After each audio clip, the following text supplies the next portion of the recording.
had to, because in an hour you can't get 10 hours in. Offended by the assumption that Indians couldn't come up with these ideas and these designs that look similar to rocks, for example.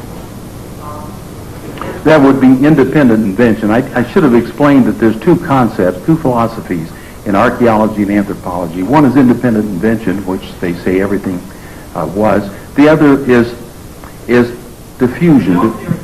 Well, diffusion is like Christianity starting in one spot and diffusing throughout the world.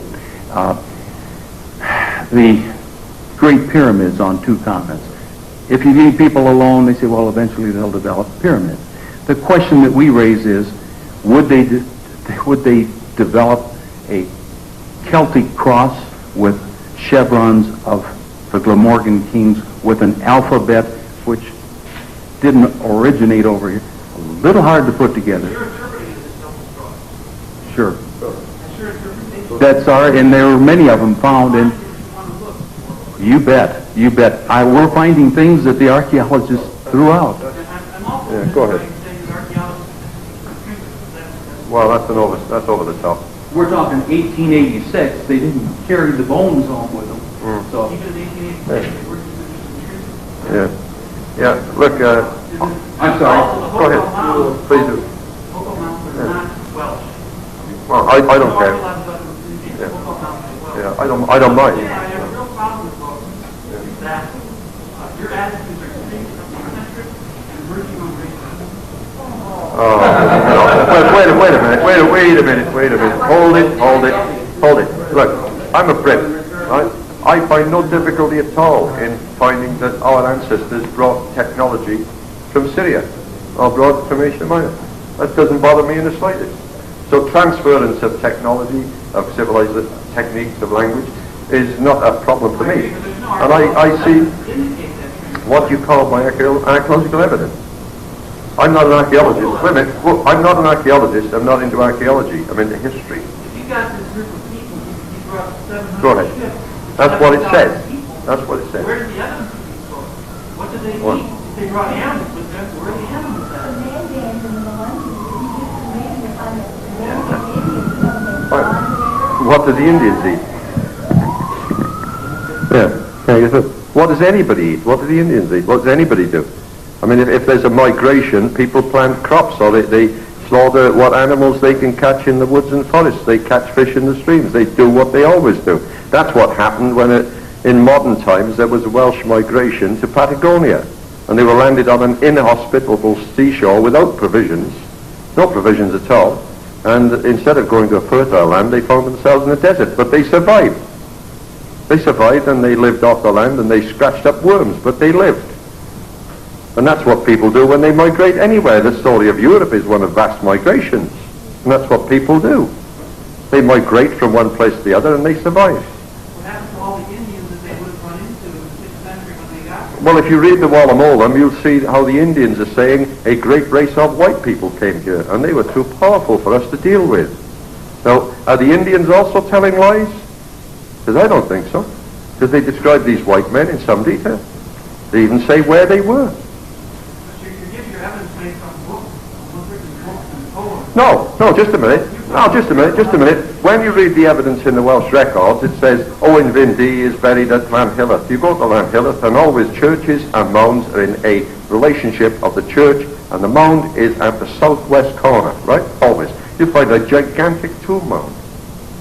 If you read, Bedwyr ap Pedrog is buried on the steep at Dindruffan, right? Dindruffan's a great fortress. Again, the thing is there.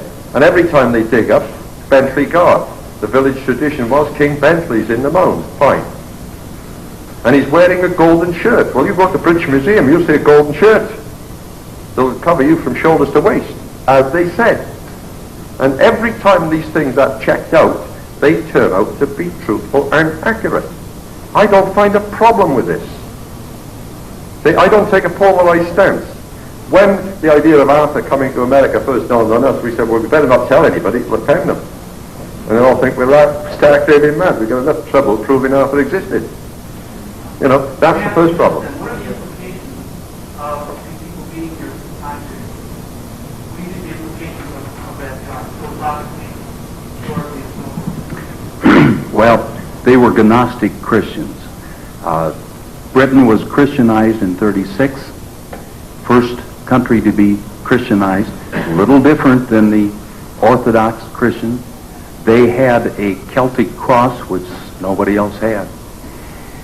They smeltered metal, which the American Indians, we are told in our archaeology, anthropology courses, the American Indians didn't smelter.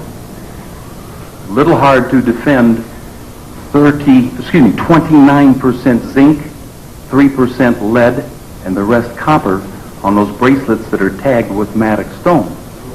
Found by archaeologists, taken and kept in custody of the Smithsonian Institute.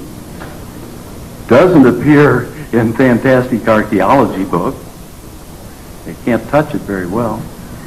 So yeah, we've got smeltered metal, we've got crosses that sure look right, but buddy, when we put DNA on the stand, let somebody else put their DNA up there with it, because that's going to be pretty strong. The implications are, hell, there's going to be a lot of books that are going to have to be changed, and a lot of things. It doesn't mean anything. They're not going to claim America. They tried that. Yeah, but it didn't come up. Don't have to worry about that. They're going to die. Yeah. That's more of an observance from what was being said back there and from what I remember hearing as a child from my grandfather, who's part Cherokee. He told me a story, and I researched it when I was in high school, about a little bird on the back of a large bird, and it's a Welsh legend as well as a Cherokee legend. And I remember him telling us about it. We've got 20 or 30 more identical. The white buffalo in the Druid fight. Someone up there might want to rediscover history that is being taught now, that the human race was all one race at one time as they started migrating. One color, one race, and that's the way it should be taught of. Well, we've had our first stone. We expect many more. Yes, go ahead. Brother Bruce, what you're talking about is 1979, Arkansas archaeologists Yes. did a study of the Cahokia map with Yes. all these buildings there. They found that the standard unit of measure used there was 16 and a half feet, 33 feet, 66 feet. And that's the surveyor's rod and chain that we use today for making. It's pretty powerful. It's the Welsh short yoke, medium yoke, and long yoke. So it's the same thing. Yeah. But nobody's looking, and nobody's listening. That's all we ask. Thank you very much.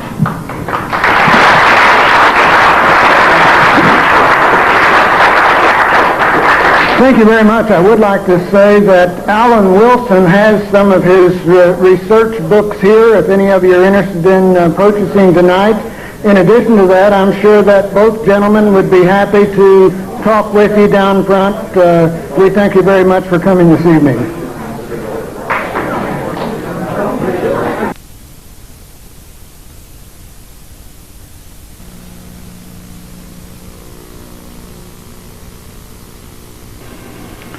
Hello, I'm Jim Michael with the Ancient Kentucky Historical Association, and we're affiliated with the Kentucky Confederation of Historical Associations. Today I'm recording a program for you that was presented in January of 1993 at Elizabethtown, Kentucky, and it's how the alphabet was lost. The alphabet that we're talking about is the Coelbren alphabet, and it was found on a tablet at Grave Creek, which is Moundville, West Virginia, about 10 miles south of Wheeling, West Virginia.